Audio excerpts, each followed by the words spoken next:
आज गोकुळात रंग खेळतो हरी, राधिकेच राज जपून जा तुझ्या घरी. श्री स्वामी समर्थ. सर्वांना ओळखलंच असेल नक्की आज कशाची माहिती सांगायची आहे ती. हो, आज आपण होळीविषयी थोडीशी चर्चा करूया.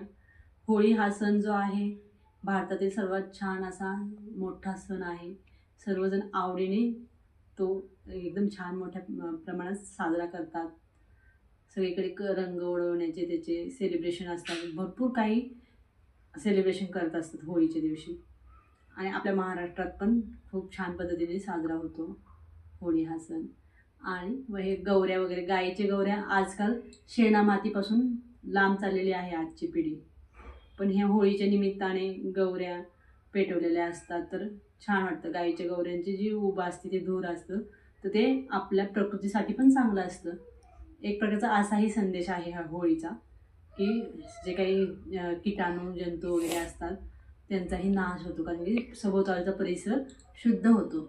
होळीच्या गौरी जेव्हा प्रत्येक ठिकाणी घरासमोर पेटवलेल्या असतात, मंडळांनी मोठ्या प्रमाणात गौऱ्या सगळ्या साचवून ते पेटवलेलं असतं, तर छानसं शुद्ध होतं. आणि ती राख दुसऱ्या दिवशी ती राखी कपाळाला लावतात, धुराडी खेळतात, तेही चांगलं असतं प्रकृतीसाठी. आणि होळीचं दहन करण्याचं कारण काय असतं, की आपल्यात जे वाईट गुण असतात ते संपून जाऊ द्या होळीच्या याच्यात, अग्नीत, असं आपण देवाला प्रार्थना करतो. आणि चांगले गुण आहे ते अंगीकारतो ती जी उभा आहे त्यापासून.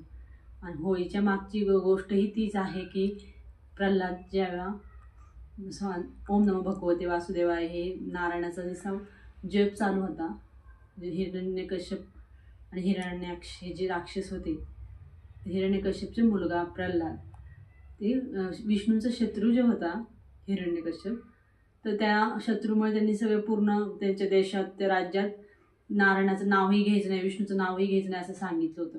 नाव घ्यायचं तर फक्त माझं घ्यायचं, मी देव आहे तुमचा. मग सगळे म्हणायचे हिरण्यकश्यप देवाय नमः, असं प्रत्येकाला मंत्र म्हणायला लावायचे.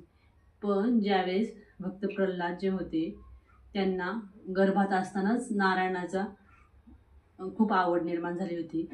आणि हे जे नारायण आहे ना, जे नारायण नारायण करतात, तर त्यांनी त्यांना शिकवण द्यायला चालू केली होती. जन्मताच त्यांना सगळे विष्णू सहस्रनाम शिकवलं होते, म्हणजे सहस्रनाम 1000 नावं माहीत झाले होते. एवढे छान असे प्रल्हाद तयार झाले होते देवाच्या बाबतीत. आणि मग ते कुठल्याही गोष्टीत किती संकट आले, कितीही त्यांना उकळत्या कढईत टाकले, परत कडेवरून लोटले, हत्तीच्या पायाखाली दिले, पण त्यांनी काही त्यांचं नामस्मरण करणं सोडलं नाही. भक्त प्रल्हादाने काही 5 वर्षाचं वय होतं, पण नामस्मरण सोडलं नाही. इतक्या छोट्याशा वयात किती मोठं ज्ञान प्राप्त झालं होतं त्यांना. प्रत्येकाला सांगायचं की नारायणाचं नावच घ्या, देवच आहे सगळीकडं, देवानेच बनवलेली आहे ही सृष्टी. देव वडिलांनाही सांगायचे नाही, तुम्ही देव नाही आहे, देव वेगळा आहे, दुसरा आहे. भगवान नारायण जे आहेत ते देव आहेत, विष्णूच आपले देव आहे. तुम्ही आत्ता पण त्यांची माफी मागितली तर ते लगेच माफ करतील, इतकी क्षमाकारी आहेत ते. पण हिरण्याक्षने त्याला गर्व होता खूप, मीच देव आहे याचं. मग त्याला संपवण्याचं कसं, स्वतःचा मुलगा असूनही शत्रूचं नाव घेतो, मग त्याला संपवण्यासाठी इतका क्रूर विचाराचा होता तो हिरण्यकश्यप. तर त्यांनी स्वतःची बहीण जी होती होलिका, तिला सांगितलं काय, मी कितीही प्रयत्न केले तरी हा मरतच नाही आहे, हा कशा पद्धतीने मरेल. तेव्हा एकदा जेव्हा हाच महिना होळीचा जो होता, तेव्हा ते एकत्र जमले होते, तर तिथे ती होळिका काय म्हणली, की मला एक वर प्राप्त आहे अग्निदेवाकडून, की मी अग्नी जरी पण बसले तरी पण मला अग्नी काहीच करू शकत नाही, म्हणजे मला कुठल्याच प्रकारचा आघात होत नाही, मी जळत नाही. तर मग मी काय करते, त्याला प्रेमाने अशी घेते, मांडीवर बसवते आणि अग्नीची परीक्षा घेऊया, अग्नी दहन करूया असं ठरवते. मग त्यावेळेस मी तर वाचलच म्हणे, मला अग्नी काही करणारच नाही आणि तो जळून जाईल प्रल्हाद, हा आपण उपाय करूया असं म्हणून त्यांनी तो प्लॅन बनवला. एवढं क्रूर विचार ठरवलेला होता. आणि मग प्रल्हादाचं तर नामस्मरण चालूच होतं, नारायण नारायण नामस्मरण कंटिन्यू चालू होतं.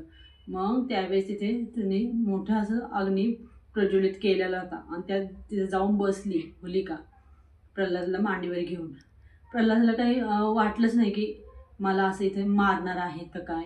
आत्या आत्या नात्याने तो बसला. आत्या मला प्रेमाने मांडीवर घेते म्हणे मी आता इथं करून दाखवणार आहे प्रयोग, मग तुला पण काहीच होणार नाही असं म्हणून त्याला बसवलं होतं. तर त्यावेळेस त्याचं नामस्मरण चालू होतं प्रल्हादाचं, नारायण नारायण. आणि वेळ अशी आली की ती स्वतः होलिका तिथे जळून गेली, जिला वरदान होतं अग्निदेवाचं की काहीच होणार नाही, अग्नीत तू जरी प्रवेश केला अग्नीत तुला काहीच करू शकत नाही.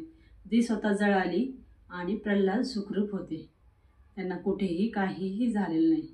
म्हणजे ही गोष्ट का तर वाईट विचार अग्निदेवाने सांगितलं होतं. वरदान जेव्हा दिलं होतं होलिकाला त्यावेळेस सांगितलं होतं की फक्त चांगल्या गोष्टीसाठीच माझा प्रयोग करायचा. मी जे वरदान दिले त्याचा प्रयोग फक्त चांगल्या गोष्टीसाठी, कोण संकटात असेल त्यावेळेसच होईल. वाईट मार्गाला जर लागले, वाईट चुकीचे विचार जर आले तर मग माझा हे काहीच अग्नीचा प्रयोग होऊ शकत नाही, वरदान काहीच काम करू शकणार नाही. आणि हे ती होलिका विसरून गेली होती. मग तिथं ती वाईट कृत्य करत होती. विनाकारण निष्पाप जीवाला, एका 5 वर्षाच्या मुलाला मारण्यासाठी तिने तिथं ते कृत्य केल्यामुळे प्रल्हाद जगला आणि ती दहन झाली. तेव्हापासून त्या तिथीच्या वेळेस ही होळी साजरी होती. होलिका हे जे नाव होतं तिचं त्याच्यावरून होली आणि आपल्या इकडे होळी असं म्हणतात.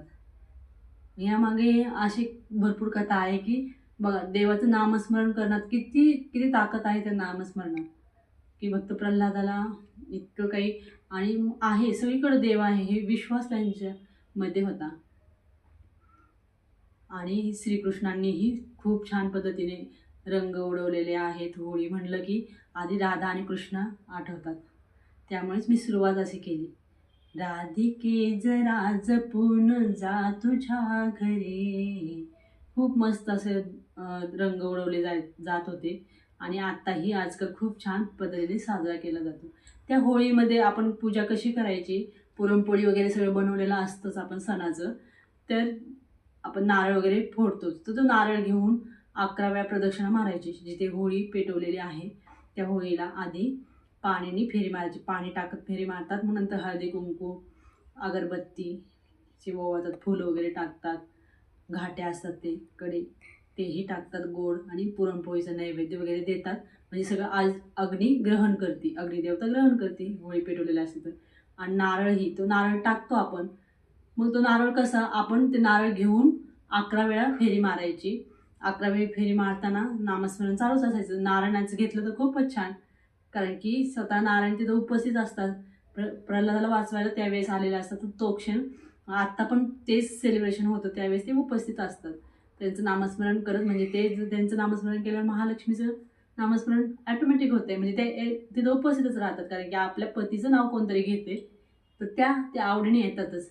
मग ते करता करता आपले काही जे प्रॉब्लेम असेल ते सगळं मनातल्या मनात बोलायचं आहे का ते सगळे काय आहे मागची जी इडापिडा आहे ती सगळी जळून जाऊ द्या ह्या अग्नीमध्ये आणि व्यवस्थित होऊ द्या. घरात काही जे दरिद्रता असेल, काही भांडणं वगैरे असतील, काही व्याधी असतील, आजार वगैरे, तर त्यांचा सगळ्यांचा नाश करा अशी विनंती करायची. मग तो नारळ त्या अग्नीत टाकायचा.